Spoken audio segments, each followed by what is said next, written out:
J'appelle la réunion à l'ordre. Est-ce que nous avons le quorum, Mme Greffière? Oui, nous avons un quorum. Est-ce que nous avons reçu des déclarations de conflit d'intérêt? Aucun. Point numéro 3. Nom de l'Université de Moncton. Comité de campagne pour un nouveau nom. Je passe la parole au directeur. Je vais inviter M. Doucette de venir au podium.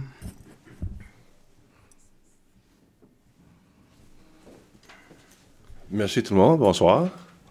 Mario Doucette, citoyen de Nigadoo, secteur de Nigadoo dans Belle-Baie. Et je fais partie du comité du nouveau nom depuis quelques mois. Un comité qui s'est mis sur pied, le comité citoyen du nom, comme 2 ans passés après une initiative de, je pense, Jean-Marie Nadeau dans le temps qui avait lancé l'idée, puis ça a fait boule de neige jusqu'à recueillir 1500 signatures d'appui à un changement du nom. Et suite à ça, l'Université de Moncton a refusé de même en discuter avec le comité, a mis ça complètement sur les tablettes en partant. Alors, le comité s'est dit, regarde, on va faire quelque chose, on va poursuivre notre travail pour faire quelque chose de sérieux, pour voir si on ne pourrait pas avoir des idées de nouveaux noms qu'on pourrait soumettre à l'université éventuellement. C'est ça un petit peu la demande, la lettre que j'ai envoyée à Belle-Baie, entre autres. C'est envoyé à toutes les municipalités de la province, à tous les organismes provinciaux aussi qui ont fait la même démarche. Alors, j'ai une petite présentation PowerPoint pour vous que vous pouvez avoir à l'écran. L'avenir de l'Université de Moncton, campus Sheboygan, puis Edmundston, puis Moncton. Donc, un nouveau nom qui nous rassemble, on veut faire entendre votre voix. Comme vous le savez, le Canada vit un vent de changement qui s'ouvre sur notre société, puis il faut-il commémorer les personnages de notre histoire qui ont eu des rôles controversés comme le lieutenant Robert Moncton, qui était, en juin 1755, il dirigeait la prise de Fort Beauséjour Gasparo. Il déporte et détruit les communautés acadiennes du sud-est et du fleuve Saint-Jean. Puis une de ces citations qui est ressortie, c'est que comme il sera peut-être très difficile de s'emparer des habitants, vous devrez autant que possible détruire tous les villages des côtes nord et nord-ouest de l'île situés aux environs du fort Beauséjour et faire tous les efforts possibles pour réduire à la famine ceux qui tenteraient de se cacher dans les bois. Ça, c'est pas moi qui invente ça, ça vient de l'histoire, c'est lui qui a dit ça. Donc, l'université avec 3 réseaux, comme je mentionnais tantôt, mais pas seulement donc d'une seule ville, c'est 3 réseaux qu'il faudrait avoir un peu plus dans le nom qu'on voudrait avoir. On voudrait que, comme vous le savez, le rapport de l'Université de Moncton, Cap sur l'Acadie, qui est son plan stratégique, je devrais dire, il proposait un rapprochement avec la communauté. Tous les efforts que le comité du nouveau nom a fait ne montrent pas ça du tout. Le nom de l'Université de Moncton dissimule la réalité et démentit le fait que l'université est acadienne, francophone et un réseau. Comme vous le savez, l'histoire de l'éducation supérieure nordique montre que l'Université de Moncton n'a pas créé des campus à Edmundston et Sheboygan. Elle s'est érigée à partir des collèges classiques de garçons et filles qui étaient établis dans toutes les régions de l'Acadie nordique. Elle n'a pas 3 campus, mais 3 constituantes. Au niveau de l'affirmation identitaire, on sait qu'en 1963, le choix du nom de Moncton voulait éviter de déplaire aux anglophones. André Carl Vachon qui avait retrouvé ça. Aujourd'hui, le contexte est différent. Les Acadiens affirment fièrement leur présence et leur identité.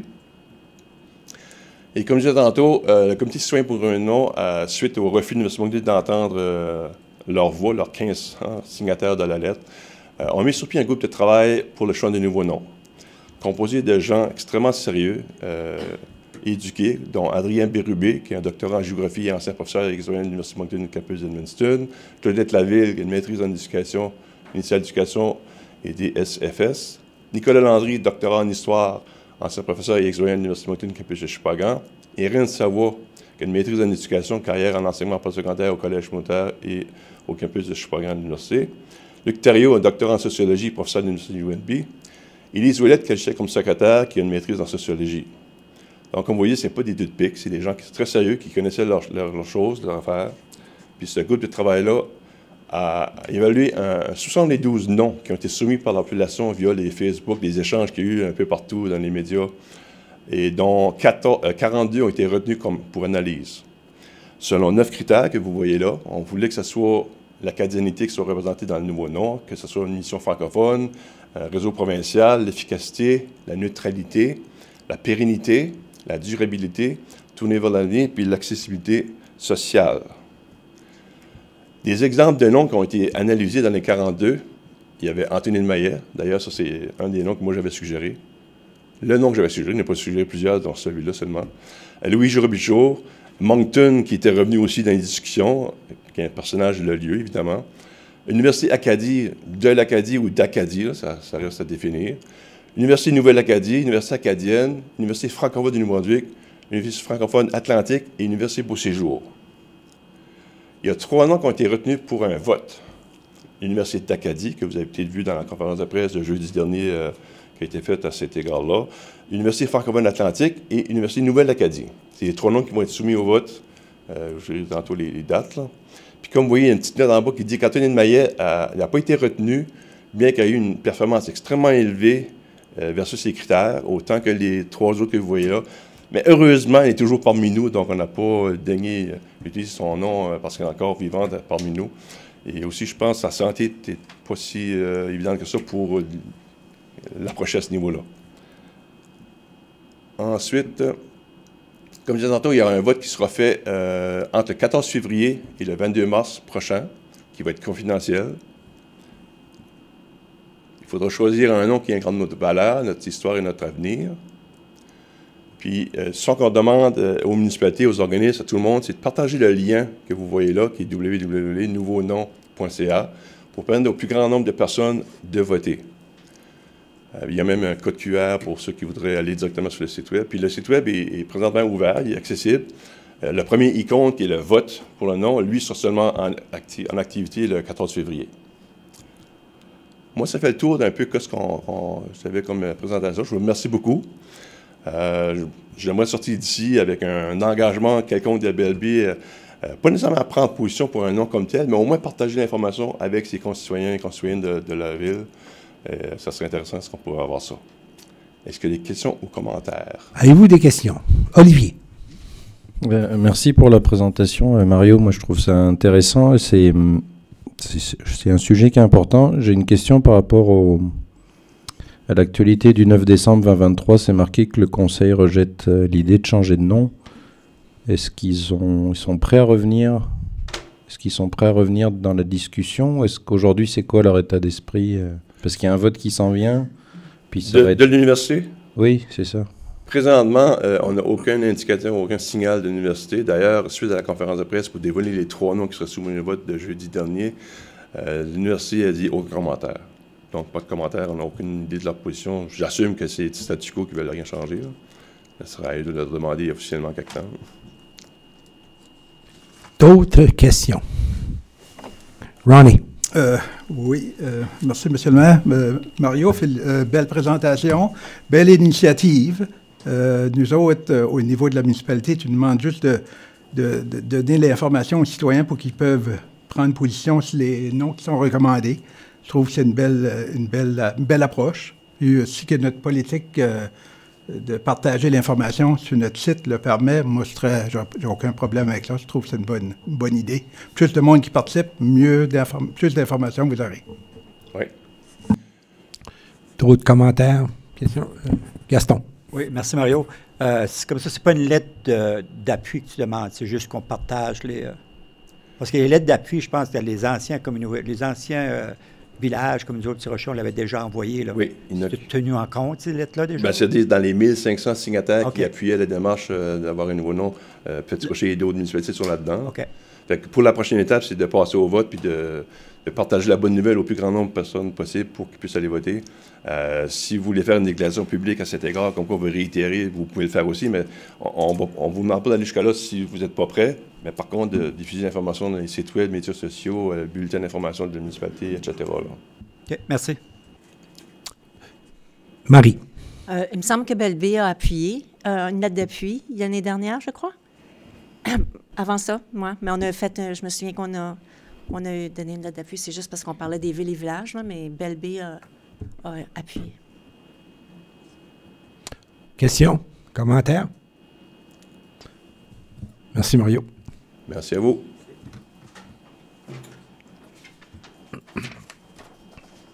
Numéro 4, présentation. Je demanderai à M. Frédéric Dion puis M. Tremblay de se présenter au Lutrin pour la présentation sur le plan d'urgence de la municipalité de Belle-Baie.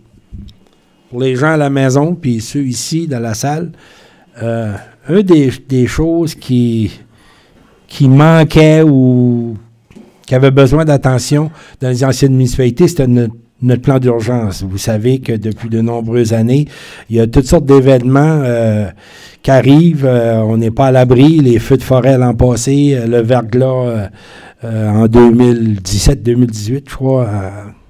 2017, je pense, dans la péninsule acadienne. On n'est pas à l'abri de ça. Je regardais la hauteur des marées en venant de Pointe-Verte à ici cet après-midi. Puis, s'il y avait eu un vent d'est, je pense que notre DG perdait son parterre, s'il ne perdait pas la maison. C'est pour vous dire qu'on n'est pas à l'abri. Puis, comme municipalité, on sentait la responsabilité, on avait le devoir de mettre au moins un plan sur table pour protéger nos citoyens, au moins atténuer les effets advenant un désastre. C'est le genre de plan que tout le monde veut, mais tu ne veux jamais avoir à utiliser. Donc, sur ça, je passe la parole à M. Dion puis à M. Tremblay. Merci, M. le maire. Bonsoir tout le monde. Je vais aller au premier point.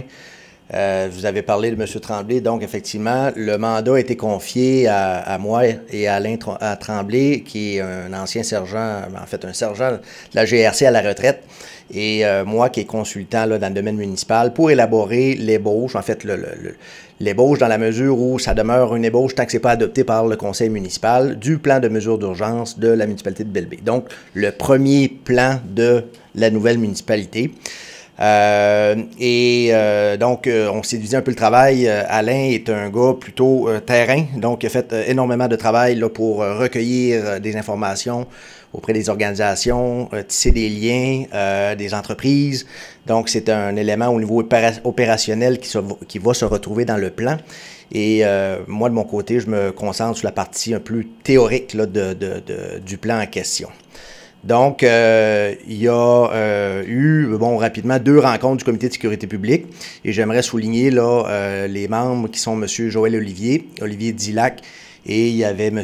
Grant là, qui était aussi membre du comité, et M. Lemaire, qui est membre là, de facto, et bien entendu, M. le directeur général là, qui a participé aux rencontres. On a eu également une rencontre d'identification des principaux risques. Je vais y revenir tantôt. C'est une étape importante là, du processus d'élaboration du plan. On a, je l'ai mentionné, il y a eu beaucoup de travail et même encore, il y a du travail qui se fait au niveau de la recherche et de la cueillette d'informations pour continuer d'alimenter et bonifier le plan en question, et de multiples rencontres, échanges avec les intervenants du domaine, les entreprises, les organismes de la communauté. Un plan de mesures d'urgence, M. le maire l'a mentionné, ça sert à quoi? Pourquoi on fait ça? Bien, première chose, c'est bien entendu pour assurer la sécurité des citoyens. On veut protéger les infrastructures et les ressources essentielles. On veut maintenir les services municipaux durant la crise parce qu'on doit continuer à offrir les services. On va donner un exemple, là, peu importe lequel d'un sinistre qui pourrait se produire, ben il faut que l'eau potable soit qu'on continue à l'acheminer aux maisons. Et ceux qui n'en ont pas accès, s'ils n'ont pas l'eau courante, ben il faut leur en fournir. Donc, il faut continuer là, de livrer des services aux citoyens malgré la crise. Puis, il faut bien entendu s'attaquer aux conséquences de la crise pour qu'elle se résorbe et après revenir à la normale. Donc, l'autre élément qui est veut pas non négligeable, c'est bien entendu une obligation de la loi sur les mesures d'urgence. Donc, une municipalité doit absolument se doter d'un plan de mesures d'urgence. C'est écrit textuellement, on va y revenir.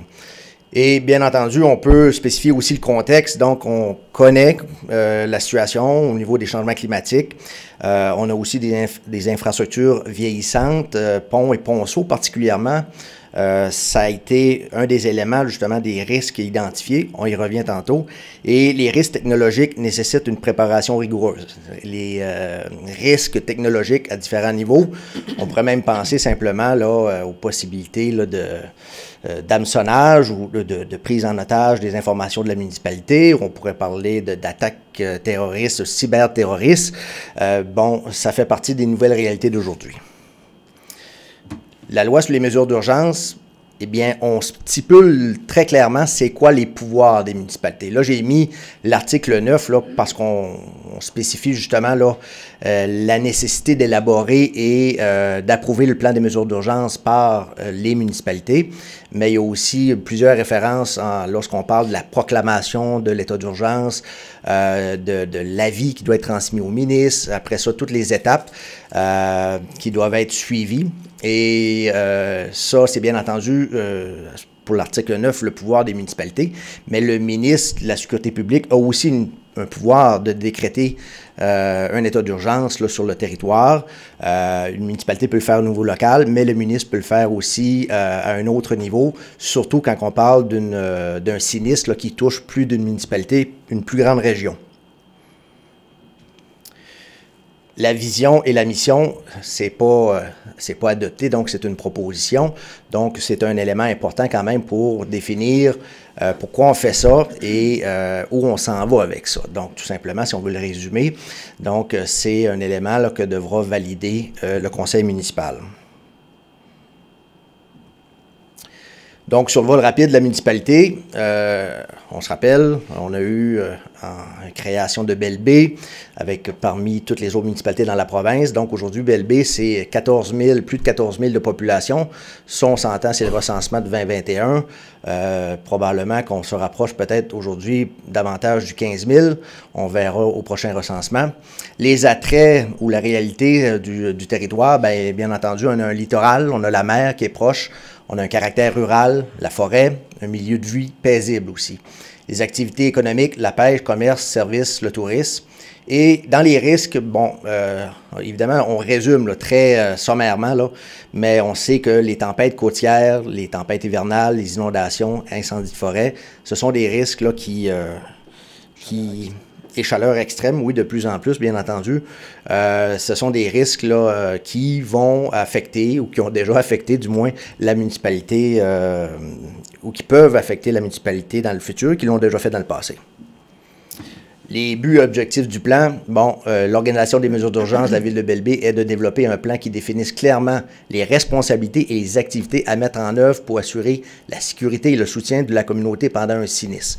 Donc, c'est savoir qui fait quoi et de quelle manière on le fait. Donc, les objectifs, préparer la ville et ses résidents aux situations d'urgence, parce que c'est aussi une responsabilité partagée.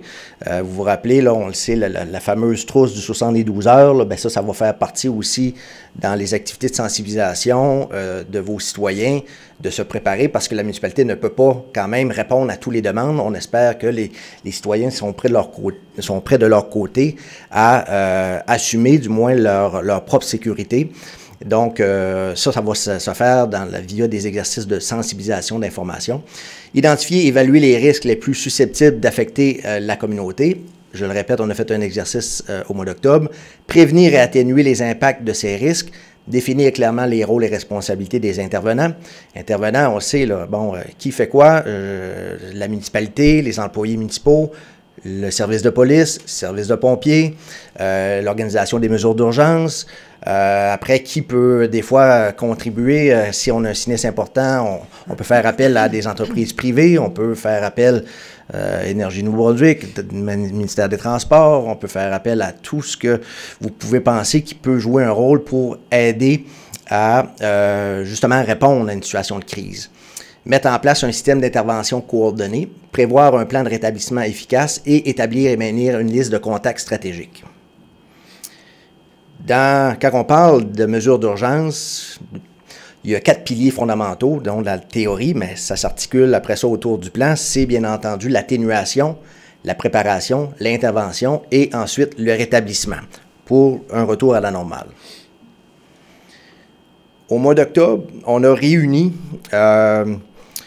les membres du comité de sécurité publique, les membres du service de police, des membres du service de pompiers, avec l'aide du ministère de la Sécurité publique, des représentants des mesures d'urgence, avec d'autres employés municipaux pour faire un exercice d'identification, de priorisation, si je peux dire. Là. Priorité, peut-être pas le bon mot, mais pour tenter de déterminer quels seraient les risques les plus susceptibles d'affecter Belle-Baie. Et ce qui est arrivé, puis évidemment, on s'était établi là une espèce de méthodologie qui était bien définie avec un système de pointage.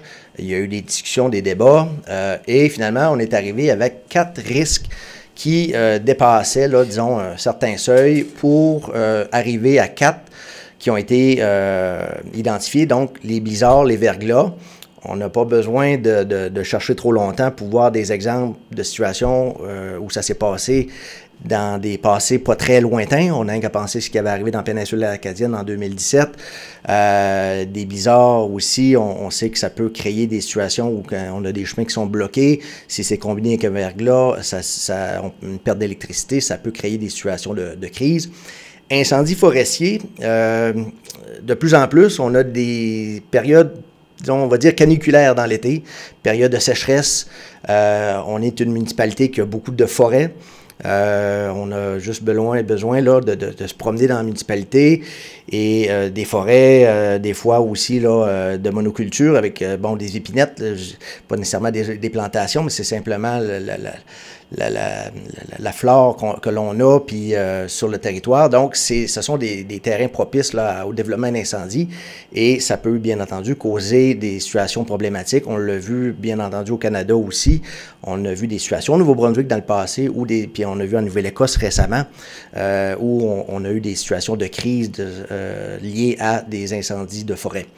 Ouragan, tornade, bon, c'est un peu plus imprévisible, mais ça se produit encore au Nouveau-Brunswick. Ouragan, bien ça, on le sait que ça peut nous affecter.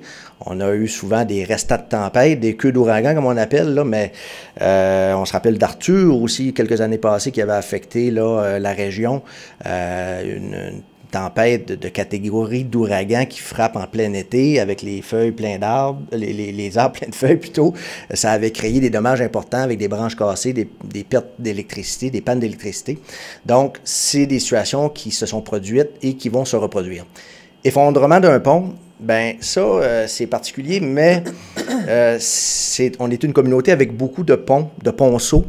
Et il y a beaucoup de ces ponts-là qui sont datés, qui sont, disons, âgés. Et certains sont en mauvais état. On se rappelle, là, pas longtemps, cet automne, là, quand on se promenait puis on arrivait à la rivière Négadou, ben, on travaillait sur ces ponts-là. Puis des fois, la vitesse des investissements ne va pas au rythme qu'on aimerait. Donc, il faut prendre en compte que s'il y a un effondrement de pont, l'effondrement en soi peut être un problème s'il y a des voitures qui circulent en même temps, mais après, en situation d'urgence, s'il y a un pont effondré, ben ça veut dire toute une autre logistique pour la réponse des services de pompiers, des services de police. Donc, c'est un élément qui est important à considérer si ça devait se produire. On espère que non, mais on, justement, prévoit le pire. Mesures d'atténuation, donc, il y a différentes mesures d'atténuer les risques, des mesures structurelles, non structurelles. Je ne vais pas toutes les énumérer, là, mais bon, il y a des choses qu'on peut faire en termes physiques. Et un de ces exemples-là, c'est le centre d'opération d'urgence. Ça, dans le plan en question, il revient souvent, c'est qu'il y a deux catégories là, d'acronymes qu'on utilise pour ces centres-là. Il y a le centre des opérations, puis il y a le centre de gestion de sinistre. Le centre d'opération, c'est le headquarter, c'est là qu'on prend des décisions, puis on gère tout ce qui se passe, là, la logistique, ainsi de suite. Et la gestion de sinistre, c'est vraiment sur le terrain, l'équipe qui va s'occuper de la situation de crise comme telle. Des mesures non structurelles, ben là, c'est le plan de mesures d'urgence qui est à jour. Et après, bon, des outils aussi qui vont être bien, qui vont être à point. Et aussi la formation, l'éducation des employés municipaux, ce qui inclut, toujours là, quand je dis employés municipaux, les services de pompiers, services de police. Structure organisationnelle municipale, bon, comité permanent des mesures d'urgence. Dans le plan, on va prévoir la création d'un comité permanent de mesures d'urgence qui va superviser la planification. On va aussi avoir un comité de planification pour coordonner les actions, donc un peu plus justement là, sur le terrain. Il y a des rôles clés, bien entendu, à jouer au niveau de la municipalité. Le maire, on va y revenir tantôt. Le conseil municipal. Le conseil municipal demeure l'autorité suprême, mais il peut arriver des situations où le maire et le DG doivent agir vite. Donc, encore là, je vais expliquer un peu peut-être certaines nuances. Il y a le gestionnaire des centres d'opération d'urgence et la gestion des sites de sinistre. qui inclut, bien entendu, le directeur, directrice là, de l'organisation des mesures d'urgence. Souvent, on dit coordonnateur aussi des mesures d'urgence. Ça, dans la loi, vous êtes obligé de désigner quelqu'un qui va être ce coordonnateur-là. Je sais que vous avez ouvert un poste de directeur de sécurité publique, directrice de sécurité publique. Probablement, fort probablement, ça va être cette personne-là qui va hériter de cette responsabilité-là. Et ensuite, il y aura aussi une coordination adjointe, parce que si jamais il arrive quelque chose que le coordonnateur n'est pas dans la région, il est absent, il est malade, bien, il faut qu'il y ait quelqu'un aussi qui soit second. Mais ça, le plan va le prévoir. Les intervenants municipaux, qui comprend autant les employés cadres que les employés sur le terrain, vont avoir des rôles à jouer spécifiques. Là, je vois Béatrice qui est pas loin de moi. Au niveau des communications, c'est un élément clé dans la réponse, là, de la façon de réagir puis d'intervenir quand il y a une situation d'urgence. Donc, il y aura des rôles, encore là, précis à déterminer. Structure de gestion des sinistres, donc centre des opérations d'urgence, c'est, je le répète, là, le centre décisionnel, c'est le lieu central pour la coordination des réponses, gestionnaires, responsables municipaux, les communications, et on analyse les informations qui nous viennent du terrain, on prend des décisions et on s'assure du maintien des services. Procédure opérationnelle, donc avant l'événement, bon, on va s'assurer de faire des simulations occasionnellement pour voir, bon, est-ce que la machine est rodée, est bien huilée, est-ce que ça fonctionne bien. Pendant l'événement, ben, on planifie les opérations, on documente également pour garder une trace de qu'est-ce qui se passe et s'assurer de faire les suivis nécessaires ensuite, les corrections s'il y a lieu. Et après l'événement, le rétablissement des services, l'analyse et le rapport post-crise. La gestion du site de sinistre, coordination des interventions sur le terrain, la mobilisation des équipes et la supervision des ressources et du périmètre. Donc là, on est dans l'action. Après ça, quand on parle de procédure d'alerte et de mobilisation, ben il y a des niveaux d'alerte là qui vont être utilisés pour justement, disons en temps normal, c'est un niveau 0, mais après ça, s'il y a une préparation, si on sait que, par exemple, il y a une tempête importante qui s'en vient, ben on va se mettre en niveau 1. T'sais, on le voit là déjà avec les mesures d'urgence, là, au niveau de la municipalité, on reçoit des avis souvent de la sécurité publique, ben la municipalité va pouvoir se baser aussi là-dessus pour déterminer son niveau d'alerte. Niveau 1, niveau 2, niveau 3, donc mobilisation immédiate et possiblement, dans ce cas-là, peut-être la proclamation de l'état d'urgence au niveau local. Et la mobilisation, activation des ressources, soutien communautaire, communication efficace. La fameuse proclamation d'état d'urgence, donc, c'est un pouvoir qui est dévolu encore là aux municipalités. Et là, il faudra voir c'est-à-dire la précision, là, c'est parce que dans la loi, on fait référence à la municipalité. Quand on parle de la municipalité, ben, on parle nécessairement du conseil municipal.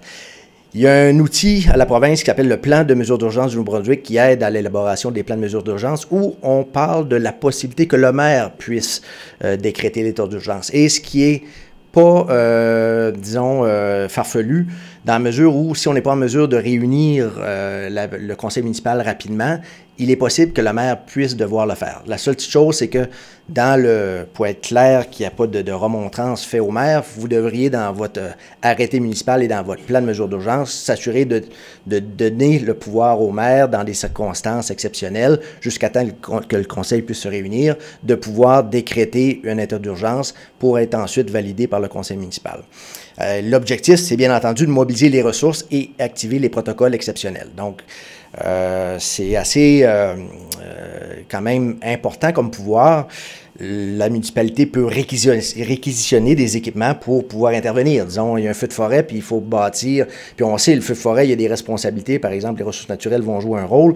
Mais s'il y a des situations où on est proche des infrastructures municipales, par exemple, ben là, la municipalité peut réquisitionner des équipements, de la machinerie pour être capable d'intervenir si elle n'a pas ces équipements-là dans sa flotte de véhicules ou peu importe, pour justement être capable de protéger les citoyens et protéger les infrastructures. Communication en situation d'urgence, donc centre de presse, agents d'information publique, les canaux, bien entendu, les fameux médias sociaux, qui sont souvent les gens vers où les gens vont se tourner pour s'informer. Conférences de presse, les sites web, puis on pourrait rajouter bien entendu la radio. Il y a bien d'autres moyens qui peuvent être utilisés et envisagés. L'importance, bon, bien entendu, il faut être transparent et cohérent dans les messages. C'est un des éléments clés là, pour maintenir la confiance de la population puis assurer encore là une bonne coordination de la réponse citoyenne. Les services aux sinistrés, ben là, on va envisager, puis encore là, dans le plan opérationnel que M. Tremblay a développé, on a identifié de son côté des centres d'accueil, on va prévoir de l'enregistrement, l'hébergement, de la nourriture, on avait parlé de génératrices aussi, toute cette capacité-là, être capable de, c'est bien beau avoir un centre de réchauffement ou un centre d'urgence, mais s'il n'y a pas d'énergie, il n'y a pas d'électricité, ben, puis alors qu'il y a une panne généralisée, on va avoir un problème. Donc, c'est toutes des choses qu'il faut prévoir. Soutien psychologique et logistique. Situation de crise, on sait que les gens sont affectés mentalement, donc il faut quand même prévoir des choses à ce niveau-là. Collaboration avec les organismes provinciaux et locaux, que ce soit, je le répète, l'Organisation des mesures d'urgence, le ministère de la Sécurité publique, Recherche et sauvetage, peu importe. Il y a bien d'autres organisations, les ministères Vitalité, il y a bien des ministères, des organisations qui ont aussi un rôle à jouer à certains niveaux, dépendamment de la crise. Les citoyens, mais aussi les employés municipaux, il faut s'assurer de leur offrir de la formation, de la sensibilisation, un soutien psychosocial en situation de crise, donc ça peut laisser des traces des situations de crise, donc il faut s'assurer de fournir les ressources nécessaires et les ressources logistiques et financières aussi pour être capable d'intervenir, d'être prêt. On ne peut pas prévoir tout, puis on ne peut pas avoir tous les équipements. Il faut faire des choix budgétaires, mais somme toute, il faut quand même prendre des décisions et essayer d'avoir un strict minimum là, pour être capable de réagir. Plan de rétablissement, donc les étapes, évaluer les dommages, là on arrive à la fin, réouverture des services municipaux critiques, coordination avec les services provinciaux, soutien aux citoyens affectés et après ça, un suivi des recommandations de la situation du rapport post-crise qui va être préparé. Et l'objectif, c'est le retour rapide à une normalité fonctionnelle de tout le monde. Les exercices de formation, les exercices et les formations sont importantes. Simulation annuelle, donc pour encore là, je le répète, voir est-ce que tout est bien enligné. Formation pour les intervenants et collaboration avec les partenaires externes. On veut tester là, que tout se fait bien, que tout le monde joue parfaitement son rôle. Information opérationnelle. Inventaire des ressources disponibles, coordonner des organisations, institutions et personnes clés en situation d'urgence. Encore là, je regarde mon collègue Alain Tremblay à côté de moi qui a fait un travail important à ce côté-là pour recueillir ces informations-là. Informations pertinentes en lien avec les 4 principaux risques identifiés. Donc, dans le plan, les 4 risques principaux, on va avoir une section spécifique pour eux, mais le plan va servir à toutes les autres situations de crise, bien entendu. Conclusion, prochaine étape, la validation du plan avec la direction générale et les membres du personnel. On veut s'assurer qu'on a toutes les informations, toutes les bonnes personnes qui devront jouer un rôle sont au bon endroit. Il y aura une désignation du coordonnateur, TRIS et adjointe. Adoption du plan par le conseil municipal qui va, rendre le plan en vigueur. Il y aura ensuite, bien entendu, je le répète, des simulations d'exercice, la poursuite des activités de formation. Je dis poursuite parce qu'il y a déjà plusieurs employés municipaux qui ont suivi des formations, qui ont des certains niveaux là, atteints déjà, niveau 1, niveau 2, niveau 3, au niveau de la sécurité publique. Donc, il faut maintenir à jour ces formations-là. Et ce qui est hautement important et primordial, c'est de mettre à jour de façon régulière le plan en question. Il y a des informations très pointues, précises dans ce plan-là, qui peuvent devenir désuètes après quelques mois. Des personnes, contacts, des coordonnées, des numéros de téléphone qui sont plus bons. Donc, il faut s'assurer de revoir ça régulièrement. Alors voilà, voici ce qui sera le plan de mesures d'urgence. Il y a encore un petit peu de travail de peaufinage à faire, mais celui-ci sera prêt dans quelques semaines, suivant le rythme que voudra adopter aussi la municipalité pour l'adoption. Avez-vous des questions? Olivier. Merci pour la présentation. Parmi les 4 risques, moi j'avais 2 sujets. Parmi les 4 risques, il y en a un seul qu'on peut minimiser, c'est les incendies. Parce qu'une tempête, c'est compliqué de la détourner. Puis, aujourd'hui, à la caserne de Beresford, il y a chef Godin. Il met des postes, il partage l'indice des forêts de la province. Parce que c'est souvent rouge avec les étés qu'on a. On a certains étés, ça peut être rouge pendant 3 semaines. Certains pompiers le partagent aussi, on check ça tous les jours. Mais comment est-ce qu'on va pouvoir continuer, Belle-Baie, sur tout son territoire, à informer les citoyens que c'est rouge, qu'on ne peut pas faire de feu, des limites de Belle-Dune jusqu'à Western Sport et après le club de skidoo. Parce que ça, c'est important. C'est rouge, puis c'est l'un des risques, le seul qu'on peut s'en occuper. Là. Je vais passer la parole au directeur, puis peut-être que le sergent Tremblay pourrait rajouter quelque chose. Parce que je pense qu'il a discuté avec ses anciens collègues qui ont eu à vivre des situations de même dans l'ouest du pays. Donc, il y a peut-être quelque chose pour rajouter après. Je passe la parole à Paolo. C'est une question d'éducation. Les gens voient que la province émet leur index au niveau des feux. Mais pour une raison ou pour une autre, les citoyens pensent, ça, c'est ceux qui sont dans le camping dans le bois. Ça ne nous concerne pas sur le bord de la plage. Puis moi, à Pointe-Verte, c'est rouge, moi je le respecte. Mais je vois un paquet de feux sur le bord de la plage, que pour les gens, on a quand même de la forêt, hein, puis ça prend juste une étincelle. Il y a l'éducation, il y a des municipalités qui ont un arrêté sur les permis pour les feux. Ça n'a aucun coût pour le citoyen. Il n'y a pas à acheter un permis. La seule chose, ils demandent, moi, je vais faire un feu, j'ai un fire pit à la maison. Il y a quelqu'un de la brigade qui va et qui fait de l'éducation aux citoyens. Il donne une feuille de papier qui est autorisée, mais ne quoi pas brûler aussi. Il y en a beaucoup qui brûlent des débris de construction, des matelas, ainsi de suite. Donc, il y a beaucoup d'éducation à faire, puis avec le poste qu'on crée au niveau de la direction de la sécurité publique, puis avec les brigades existantes, l'éducation va jouer un rôle clé au niveau pour les citoyens, parce que c'est pas seulement faire un feu, ça peut être en forêt, lorsque l'index est rouge, ça peut être l'opération forestière, ça peut être de faire du 4 roues, ça prend juste un muffler qui est chaud, qui passe dans du foin, puis qui départ un feu. Là. Ça, il y a de l'éducation sur les types d'activités qui sont autorisées quand c'est rouge. Merci, parce qu'aujourd'hui, à la caserne de Beresford, je crois que c'est Daniel Pitt, si je ne dis pas de bêtises, qui s'occupait de la prévention, mais moi, ma préoccupation, c'est que maintenant, il faudrait étendre ça à tout le secteur de Belle-Baie. Là. Et c'est là que c'est peut-être plus compliqué, parce qu'on est nouveau, puis on est très étendu.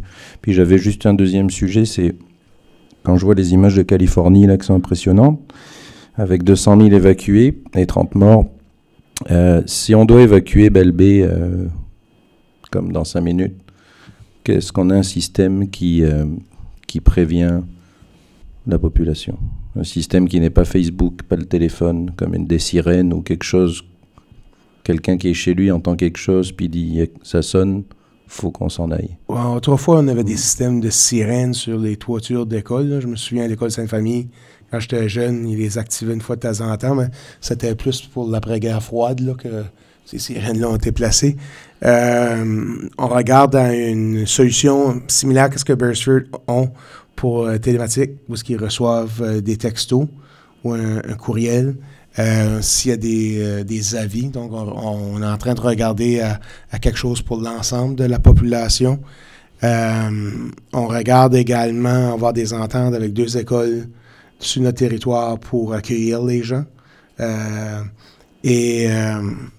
Que ce soit peu importe la saison. Là. Donc, on regarde, mais la direction, la sécurité publique, dont les entrevues sont la semaine prochaine, on va pouvoir c'est les petits détails qui vont rester à régler là, au niveau du plan. Le plan est très bien, selon moi. Il va rester à la rencontre pour le peaufiner. Je sais que Sergent Tremblay a fait beaucoup de travail sur le terrain avec des entreprises au niveau de... Si eux ont des plans d'urgence comme Superior Propane, si on a besoin des sacs de sable, si on a besoin... Ça, il y a beaucoup d'éléments sur le terrain qui est déjà inventorié, mais c'est un travail en continu. Hein.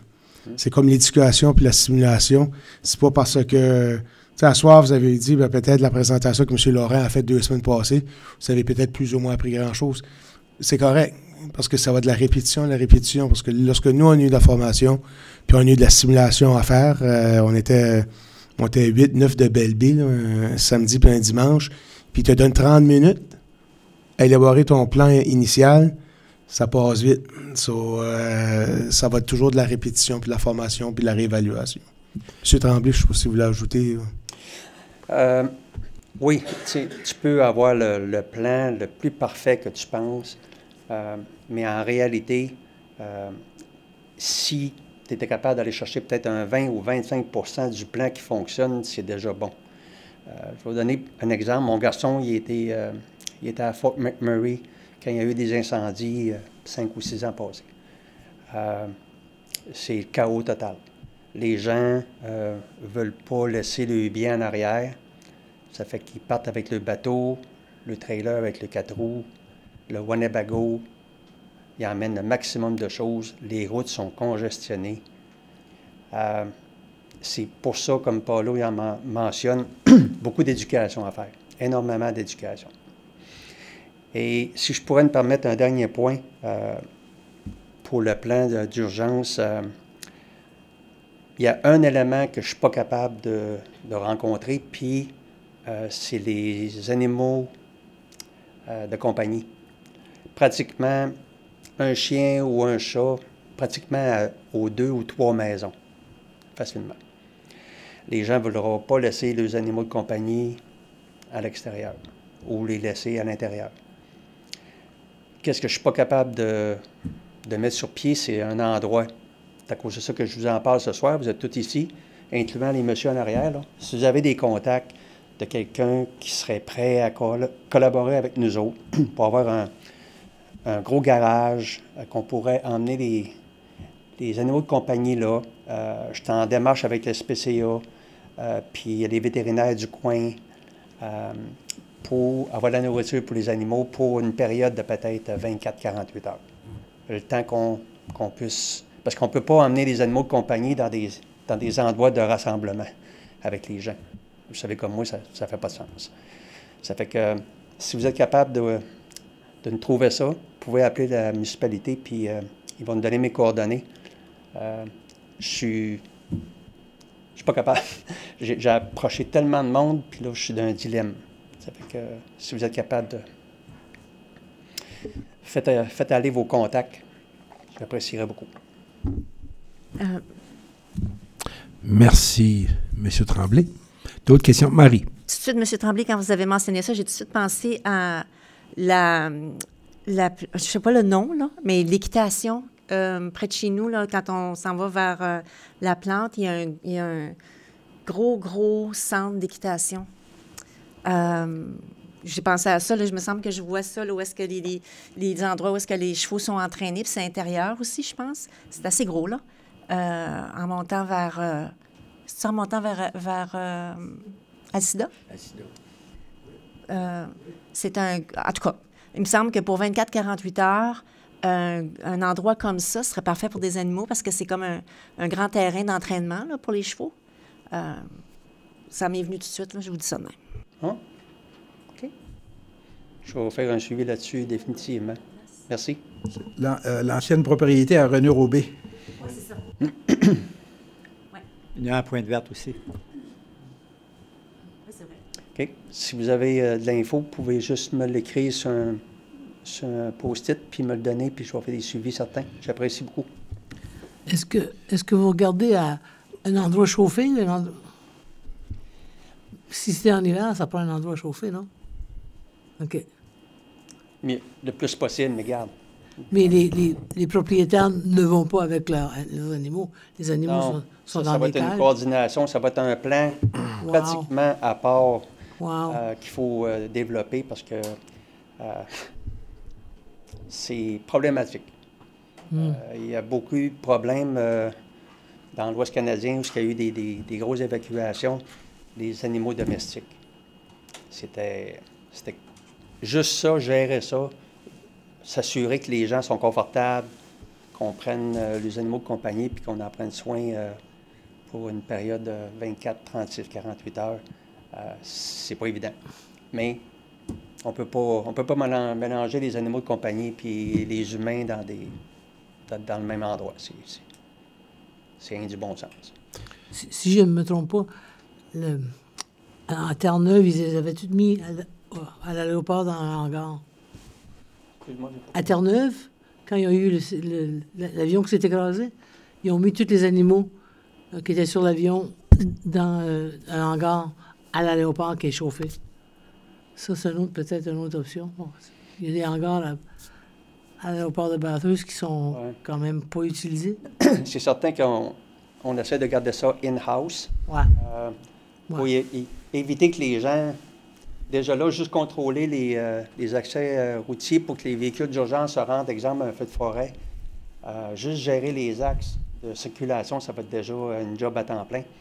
Fait plus qu'on est capable d'éviter les gens de prendre les autos puis se promener à gauche, à droite, puis ça serait mieux, ça serait local. Est-ce que le Sportplex à Nigadoo est chauffé? Oui, mais disons c'est la saison estivale, nos arénas peuvent accueillir, certainement Beresford, là, il y a du hockey de printemps à Petit Rocher, là, sur le fond de la glace. Puis mais quand disons, on a quelque chose là, qui, disons, un déraillement d'un train qui cause un feu proche d'une industrie. Quand on regarde l'organigramme du centre des mesures d'urgence locales, c'est complexe. Parce que tu as des équipes sur le terrain qui vont avoir des pompiers, qui risquent d'avoir ressources naturelles, qui vont avoir des contracteurs. Mais il y a toute la coordination au niveau de ce monde-là, il faut qu'ils mangent. Là. Ça, c'est notre responsabilité, de s'assurer qu'ils ont de la bouffe. Mais la population, il faut qu'elle mange aussi. Si on pense à la crise du verglas, tout était fermé. Il n'y a pas d'électricité pour faire des repas. Donc, lorsqu'on va faire des simulations, c'est évident que ce ne sera pas juste des employés de BLB. Parce que dans les cases, il y a plus de cases que de visages. Puis on sait que notre collègue, le conseiller d'ILAC, il est niveau 200 au niveau du SCI. Ce qui est dans une case opérationnelle du plan d'urgence, ou bien il est sur le terrain parce qu'il est pompier. Il y a des gens qu'on voudra mettre dans des cases, mais on perd des bonnes ressources sur le site, sur le terrain. Donc, c'est le cours niveau 200. Pour les conseillers et le maire qui a fait le cours 100, le cours 200, c'est la même chose que le cours 100, c'est très détaillé au niveau des fonctions. Donc, M. Tremblay a évoqué la problématique, l'hébergement des animaux de compagnie. Il y en a d'autres problématiques, là. Les foyers de soins. Ah ouais. Les foyers de soins devraient tous avoir un plan d'urgence. Puis s'il y a un feu dans le bout de Pointe-Verte, là, il y a un foyer de soins. Puis on amène ce monde-là où, là? L'aréna n'est pas une option, là. Ça, il y a de plus en plus que lorsqu'on fait des exercices de simulation, puis on dit, OK, qu'est-ce qu'il y a à proximité de cette région-là qui a un problème? On voit qu'il y a un paquet de problèmes. Donc, la formation et la simulation dans la prochaine année et les prochaines années, ils vont être clés. Parce que notre territoire est très large et il y a des ponts qui sont condamnés pour des pompiers dans la région de Robertville, qui se demandent des détours, que la province ne réparera pas. Si le ponceau à Beresford lâche, c'est un méchant détour. Ou bien le conseil déclare une mesure d'urgence, puis on fait un ponceau ailleurs, sur des terres privées. Mais c'est complexe. So, la complexité que M. Tremblay apporte, on peut l'apporter dans différents sujets de discussion. Olivier. Pensez à ça pour les animaux de compagnie. Est-ce que les serres de madran sont toujours utilisées? Est-ce que quelqu'un le sait? Parce que c'est immense. Il fait chaud dedans.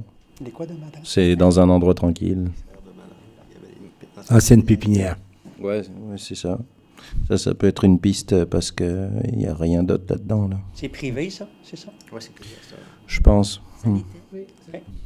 Mais je pense pas que c'est en activité, à ma connaissance, encore. Est-ce que Joël? Merci pour la présentation et le travail. Ça paraît simple à chaque fois, mais lors des rencontres de comité, on va beaucoup plus dans le détail. Et puis, c'est vraiment très conséquent. Donc, c'est vraiment... Merci pour ça. Je voulais rebondir sur le point des ponts qu'on voit dans les anciens DSL. C'est vrai que ça revenait très, très souvent. Et je me demandais si le fait de lister cette question-là d'effondrement de ponts, ça pouvait donner un argument supplémentaire par rapport au ministère des Transports. Parce que je me disais, mesure d'urgence, c'est prévoir le pire, ce qui peut se passer. Mais si on a un incendie qui se produit, en plus un effondrement de pont, les camions ne peuvent plus se rendre, ça commence à faire boule de neige et les résidents posent souvent cette question-là, qu'est-ce qu'on fait avec les ponts? Donc je me demandais si on aurait des arguments supplémentaires pour essayer de travailler là-dessus ou au moins voir peut-être au niveau des simulations, à un moment se dire si les ponts lâchent dans les DSL, qu'est-ce qui se passe au niveau du feu? Est-ce que finalement pour un détour de quelques kilomètres, ça engendre une catastrophe qui est bien plus grave que ça? Ça serait pas de chance, là. Donc, je me questionnais là-dessus. C'est pour ça qu'on l'a identifié. C'est justement pour cette raison-là. On avait un seuil de 80 points. Alors, on a une vingtaine de risques. On a identifié 4. On a identifié 3 en premier. Moi, j'ai insisté qu'on a identifié le 4e pour, informer le ministère des Transports que ça fait partie de nos risques dans notre plan d'atténuation. On est limité. Qu'est-ce qu'on peut faire pour atténuer ce risque? 2, si malheureusement il devait arriver une tragédie à cause d'un délai causé par l'état d'un pont, le ministère des Transports, il l'aurait su d'avance, parce qu'on l'aurait informé. Donc, les ponts Saint-Louis, Stormy White, Pont Saint-Laurent, c'est des ponts qui sont précaires, qui peuvent créer des détours énormes dans une situation d'urgence. D'autres questions? Si vous permettez, M. Monsieur Dion. Il y a aussi, on le prévoit là, dans le plan, il y a un outil dont on a discuté avec le comité qui est la plateforme interactive qui est fournie qui a été développée par la Commission des services régionaux du Nord-Ouest, qui est un outil, là, je peux dire, là, qui est nécessaire à la limite, là, parce que ça offre beaucoup de possibilités au niveau de l'identification de toutes les zones à risque. Mais c'est multicouche, là, dans le sens que tu peux l'utiliser pour différents niveaux. Au lieu d'avoir un tapon de feuilles et des filières de documents, tu vas pouvoir avoir, avec cette carte interactive-là, accès à tous les éléments, les niveaux d'information. Tu peux être capable de faire des scénarios aussi, même des scénarios de montée des eaux, par exemple, aussi, de dire, OK, là, on annonce tel type de tempête avec, on est capable de voir quel secteur qu'il va falloir évacuer. Après, tout l'historique aussi des tempêtes va se retrouver dans ce document-là. OK, en telle année, il y a eu ça, c'était quoi les rapports? Tu es capable de retracer avec des photos sur les lieux où ça s'est produit. Donc, ça, c'est une recommandation, c'est dans une prochaine étape, là. Donc, c'est un outil qui va devoir être alimenté là, par probablement la direction des mesures d'urgence. Mais ça va être, au lieu d'avoir un document papier là, comme celui-là, cet outil-là va devenir une partie intégrale du plan en question. D'autres questions?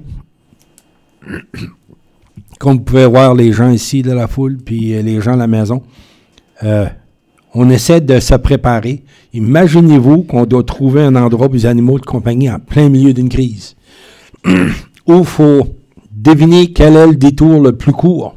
Si un pont s'est effondré, puis il y a un feu de forêt, puis on est en plein milieu de la crise, là. Il n'y a rien comme planifier à l'avance. Puis dans les situations d'urgence, le temps, c'est la clé du succès. Donc, se préparer le mieux possible, avec toutes les questions qu'on peut se poser aujourd'hui. Je suis convaincu que la journée qu'il va y avoir une urgence, il va y avoir quelque chose qu'on n'aura pas pensé. Dans les conversations que M. Tremblay, Qu'est-ce qu'on fait s'il n'y a plus d'essence? S'il y a une panne d'électricité, les stations-service ne peuvent pas vous donner d'essence. Qu'est-ce qu'on fait? Est-ce qu'on planifie à l'avance? On y pense? On pense à des solutions à l'avance? Qu'est-ce qu'on fait avec les gens des foyers? On les sort des foyers? On n'amène pas les médicaments? Ces personnes-là, c'est des pilules à tous les jours. Moi, je fais une ordonnance, ça me prend 24 heures pour l'avoir. Imaginez-vous, si j'ai un foyer de soins au complet de 50, 60 personnes, combien de temps ça va prendre pour avoir les médicaments, puis trouver les prescriptions, puis probablement les petits détails, ça prend des médecins qui autorisent. Fait, toutes ces choses-là, ce qu'on peut penser à l'avance, puis prévenir nos foyers de soins, prévenir nos entrepreneurs, prévenir les groupes communautaires, les bénévoles. Si on a cette information-là, on sera plus près, puis on aura meilleure chance de sauver des vies, puis de rétablir la situation, revenir à une situation normale le plus vite. C'est un peu ça la raison d'un plan de mesures d'urgence. Puis encore une fois, je remercie Sergent Tremblay, puis M. Dion. Vous avez fait un excellent travail à date, puis on a hâte de voir les résultats finaux. Merci. Merci.